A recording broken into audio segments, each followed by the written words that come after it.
Sophie Cunningham goes in the post-game press conference and confirms what we've all known all along. This locker room is split, and she uses the term different islands going on in this locker room. It turns out that Christy Sides and all of those toilet paper mummy activities, all those scavenger hunt activities, the wiffle ball coming back from the Olympic break, it turned out that those stupid games actually played a big part along with Erica Wheeler's veteran leadership, keeping this locker room, keeping this team. Did Sophie Cunningham just expose all the drama in the Fever locker room?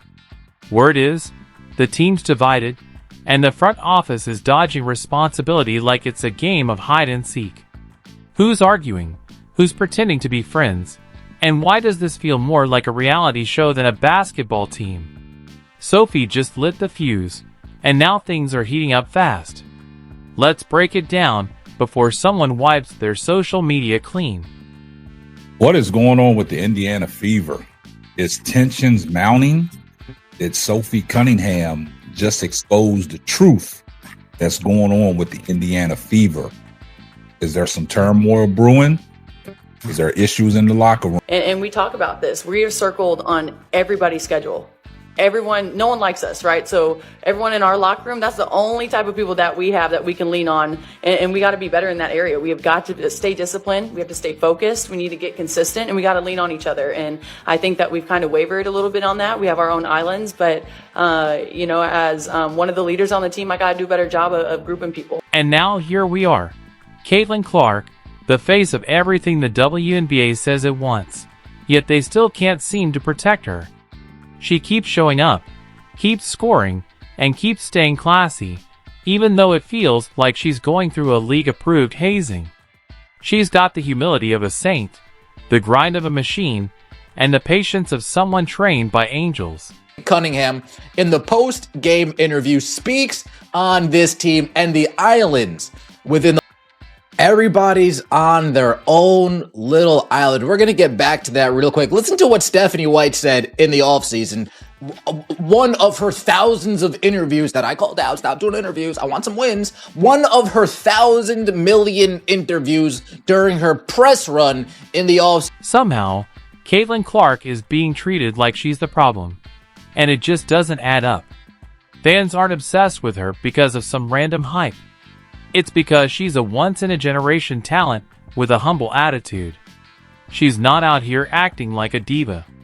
She's quietly raising the bar, all while smiling and signing autographs. Really interesting comments from Sophie Cunningham. And yes, you kind of have to read between the lines a little bit, but I also think it is a pretty clear admission, just without detail, of what has been going on with the Indiana Fever this season. And it is not good at all. It makes it really, really difficult for teams to put together winning performances when you have all of this going on. And no, I'm not even talking about the distraction of Caitlin Clark and her injury and other things, although that plays a part as well. But she also does make a comment that I think is important in terms of who the Indiana Fever are as a team and how that makes things more difficult as well. So I want to take a list. People are drawn to Caitlin because she gives off a sense of warmth and authenticity.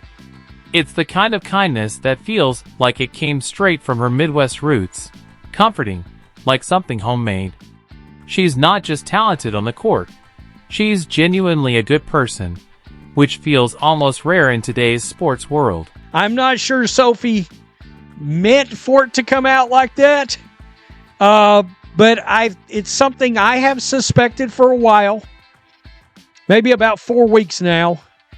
It's something that Jason Whitlock jumped face first, head first into the deep end the other day on, that the locker room with the Fever, and just to keep it real, I agree with him on this. I think there are some preferences in the locker room where these young ladies differ in how they handle or how their preferences in their personal lives, and the locker room is divided. Let's talk about what's really happening not on the court, but behind the scenes. The Fever locker room feels more like a war zone than a team. Peace? As rare as a technical foul on the players hitting Caitlin Clark. Meanwhile, the front office is just shuffling pieces around like they're on a sinking ship, while their biggest star gets elbowed, ignored, and iced out by her own teammates. Forget team chemistry, they're building tension like it's a reality show called Flip This Roster. This isn't just a clash of personalities. It's a full-blown civil war, sports edition. Half the team looks like they'd rather sit out than pass her the ball, and the other half is too busy playing Survivor to help. Let's not sugarcoat it, the system is broken. This isn't player development, it's sabotage. It's like giving Einstein a crayon and locking him in a preschool. Caitlin's elite court vision is being wasted on teammates who won't even look her way. And the strategy? Ignore your superstar, force bad shots, and hope Caitlin can clean up the mess with a polite post-game quote. Watching that Sophie Cunningham thing on repeat, man, that clip where she grabbed the girl and threw her down, foul. It's a hard basketball foul, probably over the top. Of course it is, but why would it not be given the circumstances? But once she did the clinch, man, MMA fans, UFC, grappling, Muay Thai, we all know, once you seen that clinch, it was like, okay, she just ain't no regular fucking person. She knows something. She got some skills, and I guess she has like a black belt in Taekwondo or some shit like that, which is wild. And apparently she was the kicker on a high school football team. Caitlin Clark doesn't need to throw chairs or post shady tweets. She just needs to pull a Magic Johnson move, not the friendly smile and wave version, but the "it's either this coach or me" kind of power play. Because let's be honest, that's where we are now. The time for subtlety is over, and staying quiet isn't fixing anything. The league is profiting off her name, the front office is cashing in on the spotlight, and somehow, she's expected to keep smiling while teammates treat her like she stole their lunch. Every superstar eventually faces a choice: carry a broken system, or break it, and rebuild it. What's crazy is how much restraint Caitlin has shown. Most players in her position would have already spoken out, dropped cryptic Instagram stories, or gone on a podcast with a loaded, "I'm not mad, just disappointed." But Caitlin? She keeps her head down, takes the hits, and plays through it like a pro boxer who somehow ended up in a basketball game. Honestly, she deserves an award just for staying calm in the middle of all this chaos, and still managing to be gracious at every press conference. What's interesting is everybody hates them for multiple reasons, but the one I want to talk about when she said about circled on the schedule that I think is important, because it's easy to look from the outside and be like, well, that shouldn't matter. And it shouldn't matter, but it does. And what I mean is we're all human, and not everybody's athletes don't. They should. They get paid to. It's a job. Let's talk about the fans for a second. The ones buying overpriced tickets, rocking her jersey, convincing their skeptical boyfriends to come to games, and turning the Clark effect into a full-on economic boom. They're not just here for basketball.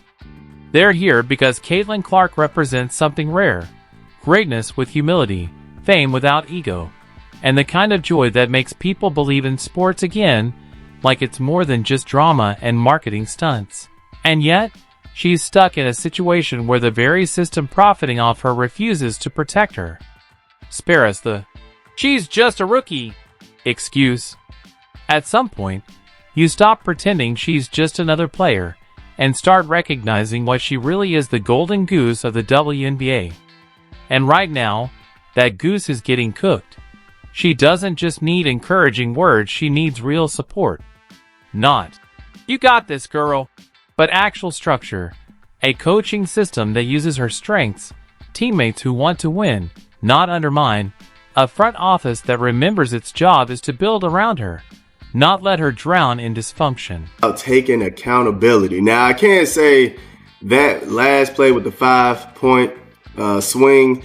I think more so of she shouldn't have been in front of Stevens, man. She is too big. She is too big.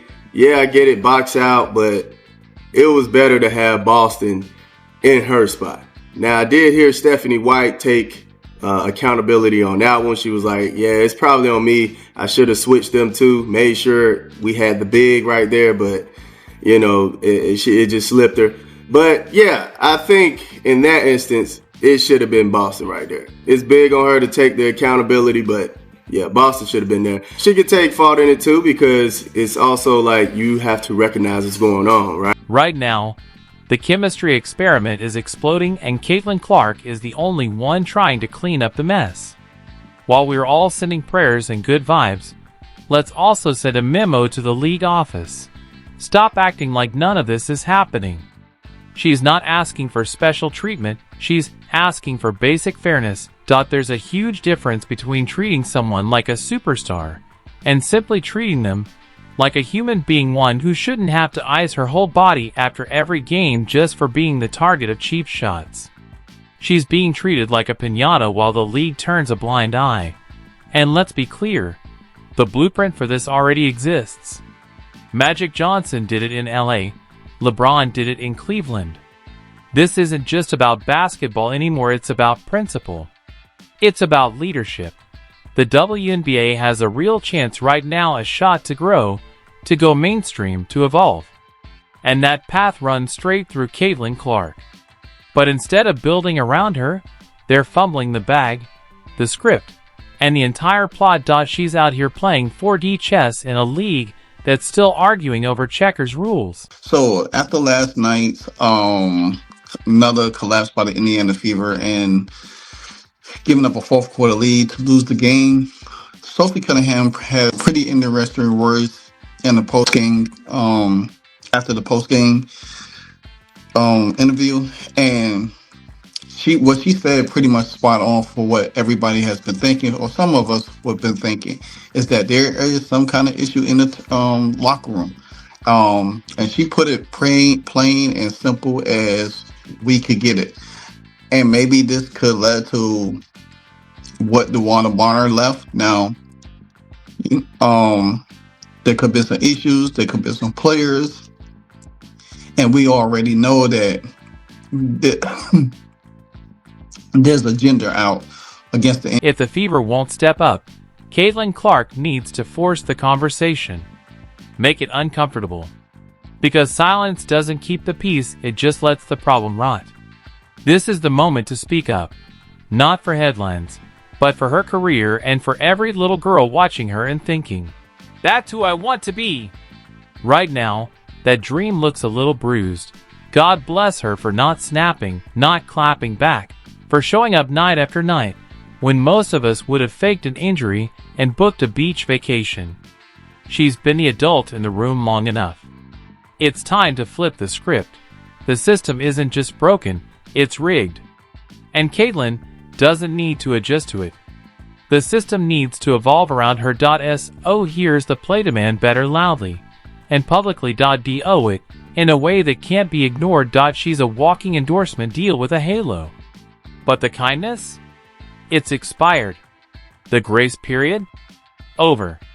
No more nodding through cheap shots. No more polite silence while teammates throw shade in plain sight. Natasha Howard and Brianna Turner's energy isn't mysterious. It's hater energy. Pure and uncut. It's time to stand tall, speak up, and take control of the narrative. Not out of ego, but out of purpose. But I just think that it's impossible to think that's not a real possibility here. You know, and it should be noted, Stephanie White. All right, Stephanie White checks some boxes. And then you've got Sophie, and you got Caitlin, and you got Aaliyah, and you got Lexi. To my knowledge, probably Demarius Dantis, but I don't know.